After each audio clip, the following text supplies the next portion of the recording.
네, 안녕하세요. 네, 책일남 돌아왔습니다. 최고의 변화는 어떻게 만들어지는가? 아주 작은 습관의 힘, 제가 저번에 한번 이 책을 소개해 드렸는데요. 이걸 읽을 때마다 우리가 댐도 무너질 때 큰 충격 때문에 무너지는 게 아니라 아주 작은 바늘 같은 틈 때문에 무너지잖아요. 그러면 내가 엄청 변하고 싶어. 그러면 사람들은 보통 많은 거를, 큰 거를 바꾸려 하는데 아주 작은 거 하나만 바꿔도 이 큰 변화가 생긴다는 이 취지로 이 책이 쓰여졌습니다. 네, 그러면 오늘의 챕터 한번 읽어보도록 하겠습니다. 네, 오늘의 챕터. 많이 해야 할까, 오래 해야 할까? 네, 제목부터 뭔가 이렇게 생각을 하게 되죠. 그럼 먼저 읽어볼게요. 습관은 반복된 행동을 통해 점차적으로 자동화되면서 만들어진다. 어떤 행동을 반복할수록 뇌는 그 행동을 하는데 더 효율적인 구조로 변화한다. 신경과학자들은 이를 장기적 강화라고 부르는데 최근에 패턴화된 행동들을 기반으로 뇌에서 뉴런들이 연결이 강화되는 것을 말한다. 행동이 반복될 때마다 세포와 세포 사이에 주고받는 신호들이 증진되고 신경학적 연결들이 촘촘해진다. 이 현상은 1949년 처음 이를 설명했던 신경과학자 도널드 해부의 이름을 따서 해부의 법칙이라고 알려져 있다. 함께 촉발된 뉴런들은 함께 연결된다. 습관을 반복하면 뇌에서 물리적인 변화가 일어난다. 음악가들은 손해가 다른 사람보다 큰데 이 부위는 기타 현을 뜯거나 바이올린을 활로 켜는 것 같은 신체적 움직임과 중대한 관련이 있다. 수학자들은 하두 정소엽의 회백질이 큰데 이 부위는 계산하는 데 중요한 역할을 한다. 이것의 크기는 그 분야에 많은 시간을 들이는 것과 직접적인 연관이 있다. 나이가 많고 이 경험이 많은 수학자일수록 회백질의 크기가 큰 것으로 나타났다. 런던 택시 운전사를 한번 볼까요? 런던 택시 운전사들의 뇌를 분석한 연구에서 과학자들은 다른 사람들에 비해 이들의 해마가 상당히 크다는 것을 발견했다. 이 부위는 공간 지각 능력과 관계가 있다. 더욱 흥미로운 점은 은퇴한 후에는 다시 해마 크기가 감소했다는 점이다. 우리 몸의 근육이 웨이트 트레이닝에 반응하듯이 뇌의 특정 부위도 사용 여부에 따라 조정되며 사용하지 않으면 위축된다. 물론 습관을 세우는 데 있어 반복의 중요성은 신경과학자들이 이 사실을 알아내기 훨씬 전부터 알려져 있었다. 1860년 영국의 철학자 조지 루이스는 이렇게 썼다. 새로운 언어를 말하는 것, 악기를 연주하는 것, 익숙지 않은 움직임을 배울 때 가장 어려운 것은 느낌이다. 각 감각들이 전달되는 경로들이 확립되지 않았기 때문이다. 자주 반복함으로써 길을 만들면 어려움은 사라진다. 그 행동들은 다른 곳에 마음이 쏠려 있어도 자동으로 수행할 수 있게 된다.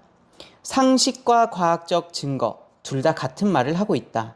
반복은 변화의 한 형태라는 것이다. 어떠한 행동을 반복하는 순간마다 우리는 그 습관과 연관된 특정한 신경학적 회로를 활성화한다.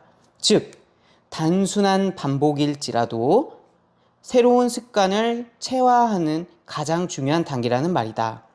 엄청난 양의 사진을 찍는 학생들은 기술이 늘어나고 완벽한 사진을 만들어내는 데만 몰두한 학생들은 기술이 늘지 못하는 이유도 바로 이 때문이다.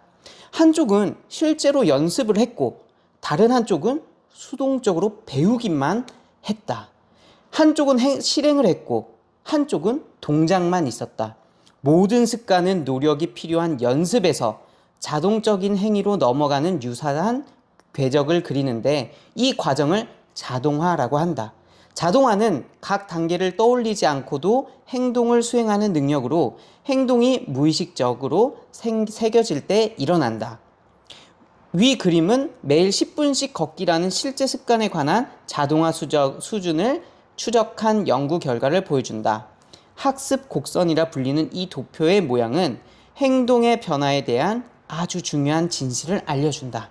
습관은 시간이 아니라 횟수에 기반해 형성된다는 것이다. 사람들은 가끔 이런 질문을 한다. 새로운 습관을 만드는데 시간이 얼마나 걸리나요?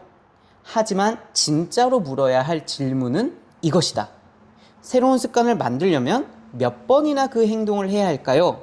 즉, 습관이 자동화되려면 얼마나 오래 하느냐가 아니라 얼마나 자주 반복하느냐가 중요하다. 습관 형성에서 시간은 어떤 효력도 없다. 21일이나 30일이나 300일이냐는 중요하지 않다. 중요한 것은 행동을 수행하는 비율이다.